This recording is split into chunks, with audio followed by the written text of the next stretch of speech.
তো রাধারানীর সাথে একবার যখন বৃন্দাবনের ভগবানের যে সখা এবং ভক্তদের কথা হইতেছিল, তো এক পর্যায়ে সবাই ভগবানের নানান রূপ ও গুণকে বিশেষায়িত করতেছিল, প্রশংসা করতেছিল। কেউ বলতেছিল আমার কানাইয়ের চোখ কত সুন্দর, কেউ বলতেছিল আমার কানাইয়ের কেশ কত ঘন, কত সুন্দর, কত কালো, কেউ বলতেছিল আমার কানের বাঁশি বাজানোর সুর কত ভালো, কেউ বলতেছিল আমার কানের হাত কত সুন্দর। তো সবাই বলা শেষ করলো। এক পর্যায়ে দেখলো যে দেখা গেল রাধারানী এখনো কিছু বলে নাই।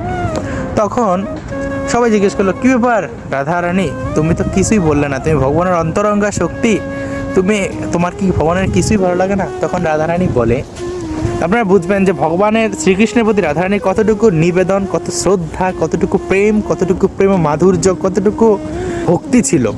তখন তিনি বলেন যে আমি তো আমার মাধবের চরণে তাকাইলে যে রাতুল রাঙা চরণ, ওই চরণে তাকালে চরণের পরে আর অন্য কিছুতে তাকাইতে পারি না। আমার মনে হয় যুগ যুগান্তর, জন্ম জন্মান্তর শুধু ওই চরণের দিকে তাকিয়ে আমি কাটাই দিই।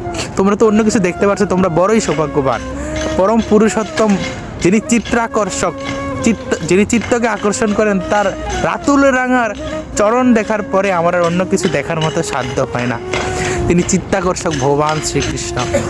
সুতরাং সবাইকে শ্রী শ্রী রাধারানীর জন্মতিথির অনেক অনেক শুভেচ্ছা ও অভিনন্দন।